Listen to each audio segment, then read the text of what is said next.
The DualSense makes the most of the opportunities that a new console generation provides. The successor to the DualShock 4 has a stark new look and a designed shape that's easier on the hands, which makes it a fundamentally better, more interesting controller. It also has some next-gen swagger, beautifully implemented next-gen haptics and adaptive trigger resistance, create opportunities for more immersive experiences through tactile feedback, both a careful evolution and a big innovative leap forward. The DualSense sets a strong new standard for console controllers. Though the overall shape has changed just slightly, it has longer, beefier handles which rest and fit in your hands better, because there's simply more controller to grip. Weighing 282 grams, it's considerably heavier than the DualShock 4's 215 grams. That weight is well balanced though and ultimately leads to a more comfortable feeling as you hold it. Aesthetically, the DualSense feels like a dramatic shift from the DualShock 4. Its smooth curves and two-tone color scheme feel like a paradigm shift after 3 generations of discrete single-color Sony gamepads. And there's an incredible attention to detail, from the way the side panels flare up just a little bit on either side of the touchpad, to the textured grip on the back panel, which is actually made using tiny, almost indistinguishable versions of the PlayStation face button shapes. The layout of the DualSense comes over intact more or less from the DualShock 4, but there are some interesting new changes to some of the buttons as well as new features that enhance gameplay in exciting ways. The buttons and D-pad push back faster than their predecessors and have a little bit more travel, both of which make them feel less squishy and provide a better sense of feedback. While I wouldn't call them clicky, there is a clear sound and feeling when you fully press the face buttons or the D-pad. In the center column, the share button has been replaced with a create button, which pulls up a system-level menu that lets you choose between taking screenshots, recording a clip of what just happened, or starting a new recording.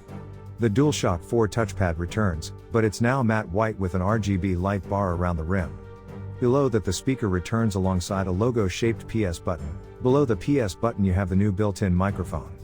The mic looks like a tiny dot on the outside but is capable of picking up anything and everything directly around it. In at least one game, it also technically adds extra control options. In Astro's Playroom, you're asked to blow into the mic to advance at certain points. But if you find the idea of having a hot mic in your hands unnerving, there is a thin, clear mic mute button just below the PS logo. If you swing around back, the biggest, most exciting changes deal with the triggers. L2 and R2 are longer with a deeper pull, which I imagine help maximize the impact of DualSense's 2 most substantial new features: precision haptic feedback, and the so-called adaptive triggers, which create resistance in them to simulate tension or otherwise provide physical feedback. Though the haptics are present throughout the controller, the most interesting precise feedback comes through the triggers. The 2 features working in tandem make the triggers the centerpiece of the DualSense. They aren't just critical inputs but the primary conduits through which you feel what a game is trying to tell you. Also on the back, the DualShock 4's light bar has been removed and the micro USB charging port has been replaced with a USB-C port. Battery life is still a low point on the DualSense. In my personal testing, I found the controller lasts around 10 to 13 hours, which is long enough that you don't need to charge it every day but short enough that you'll frequently find yourself running low on power. Finally, at the bottom of the gamepad, you have a 3.5mm audio jack for wired headset and copper pickups which allow to connect to Sony's charging cradle. The leap from the DualShock 4 to DualSense truly feels like a next-gen experience. In playing some of the PS5's launch lineup, including Astro's Playroom, Spider-Man Miles Morales, and Bugsnax, the refined design and new features of the DualSense do wonders for PlayStation gaming. Independent of the new features, the DualSense is Sony's best controller to date. Its larger chassis and longer handles fit better in your hands, making it easier to hold for long stretches. Its buttons are more responsive and have a more satisfying press. And the grip, while only very slight, is enough to hold your hands in place even when they get sweaty. Even if it couldn't do anything new, it would still be a huge upgrade. But of course the DualSense does do a lot of new, very impressive things. Astro's Playroom, which serves as a showcase for the DualSense's new and old features, shows all kinds of ways in which the haptics and adaptive triggers can be used to make games more immersive and provide a natural sense of feedback. When Astro draws a bow and arrow or gets ready to slingshot himself into a catapult, you can really feel the tension grow in the triggers as you hold it down, allowing you to naturally gauge how charged the launch will be.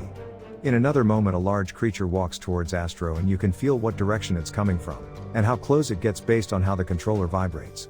To me, the most impressive use of the haptic feedback was purely immersive. In the opening cutscene for Spider-Man Miles Morales, Miles rides the subway and you can feel the train shifting and tilting on your fingers. Rubbling sensation in the controller diminishes and intensifies as the train turns or shakes because of the train speed.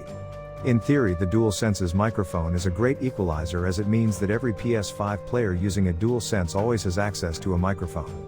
In practice, the built-in mic works fine in a pinch, but it isn't a replacement for a good headset. The mic can clearly pick up your voice without having to move the controller too close to your face, but it'll also pick up any noise in your immediate vicinity like a phone ringing, or the sound or mechanical keyboard typing notes. The bigger problem I found was that the incoming chat audio from other players comes in through the DualSense's internal speaker when you're using the controller mic. While the microphone could hear me easily, I found it difficult to hear my teammates over the game audio coming through the TV. Playing on the PS4 version of Apex Legends on my PS5, my partners and I had to rely primarily on nonverbal communication because I couldn't always hear them over the sounds of a firefight.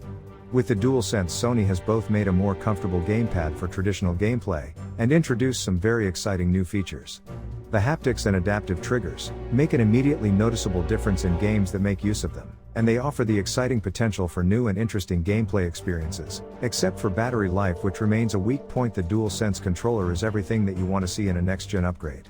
For more PlayStation coverage, be sure to check out our reviews of the PS5 and the Pulse 3D headset, and for everything else, keep it locked to PlayStation World.